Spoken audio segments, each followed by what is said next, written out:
নমস্কার বন্ধুরা, শিবানীজ রান্নাঘরে সবাইকে স্বাগত। আজ আমি নিয়ে এসেছি পুজো স্পেশাল নিরামিষ ফুলকপির ডালনা। এটা যেমন লুচি পরোটার সঙ্গে খেতে ভালো লাগবে, ভাতের সাথেও কিন্তু এটা দারুণ লাগবে। একবার হলো এভাবে করে দেখবেন বন্ধুরা, ভীষণই টেস্টি হয়। চলুন তাহলে রেসিপিটা দেখে নেওয়া যাক।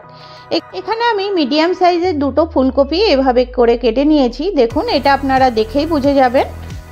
ফুলকপিগুলোকে ভালো করে কেটে ধুয়ে রেডি করে রেখে দিয়েছি। আর এখানে আমি দুটো মিডিয়াম সাইজের আলু এভাবে ডুমো করে কেটে নিয়েছি, এটাও ধুয়ে রেখে দিয়েছি। এরপরে একটা কড়াই নিয়ে নিলাম। কড়াইয়ের মধ্যে আমি দিয়ে দেবো পরিমাণ মতন সর্ষের তেল। রান্নাটা আমি সর্ষের তেলেই করছি। তেলটা সুন্দর গরম হয়ে গেলে এবার যে আলু কেটে রেখেছিলাম ওই আলুগুলো দিয়ে দিলাম। তারপরে দিচ্ছি হাফ টিস্পুন মতন নুন আর হাফ টিস্পুন হলুদ গুঁড়ো।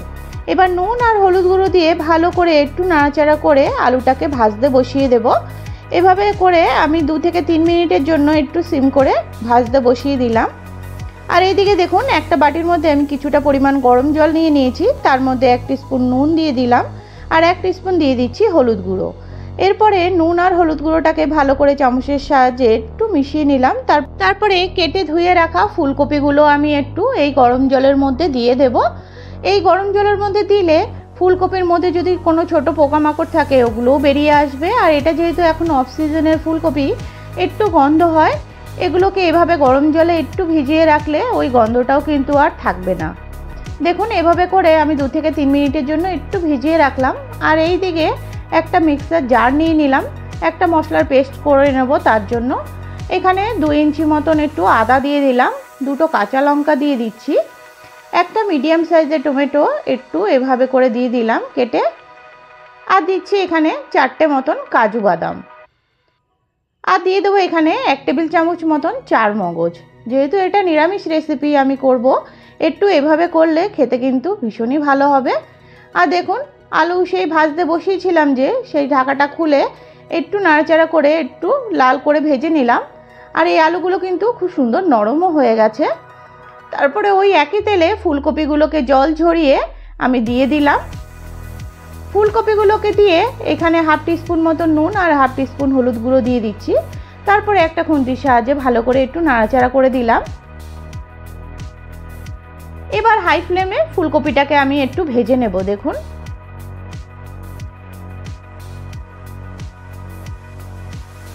ফুলকপিগুলো সুন্দর লাল লাল করে আমি ভেজে নিয়েছি। আপনারা চাইলে একটু হালকাও ভাজতে পারেন, আমি একটু কড়া করেই ভেজে নিলাম।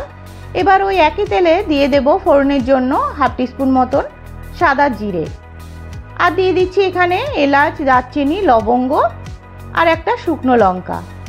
সব কিছুকে একটু নাড়াচাড়া করে দিলাম। তারপরে যেই মশলার পেস্টটা করে রেখেছিলাম ওই পেস্টটা দিয়ে দিলাম।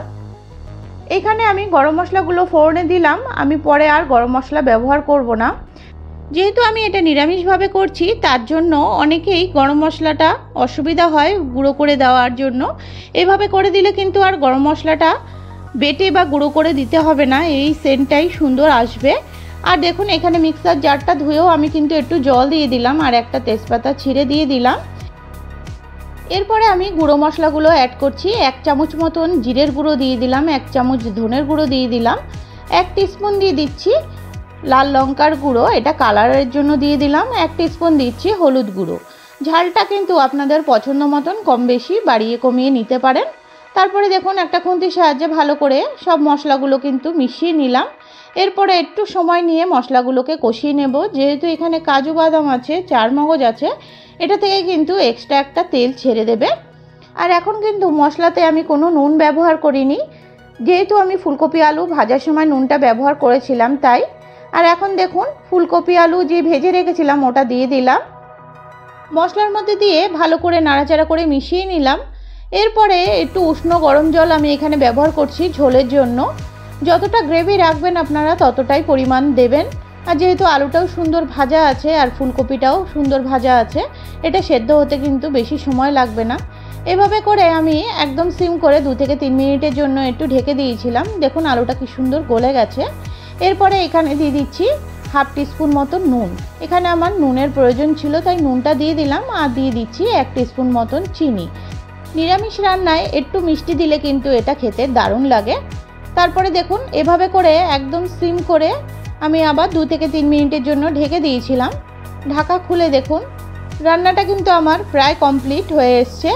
এবার নামানোর আগে এখানে দিয়ে দেব 1 চামচ মতন ঘি। ঘিটা দিয়ে একটু নাড়াচাড়া করে দেব। রান্নাটা কিন্তু আমার পুরোপুরি কমপ্লিট হয়ে গেছে। আমার রেসিপিগুলো যদি আপনাদের ভালো লেগে থাকে প্লিজ চ্যানেলটিকে সাবস্ক্রাইব করার অনুরোধ রইল। আর যারা সাবস্ক্রাইব করে রেখেছেন তাদেরকে অসংখ্য ধন্যবাদ। এভাবে করে অবশ্যই একবার দেখবেন বন্ধুরা, খেতে কিন্তু ভীষণই ভালো হয়। রেসিপিটা যদি ভালো লাগে অবশ্যই একটা লাইক করবেন। আজ তবে এটুকুই।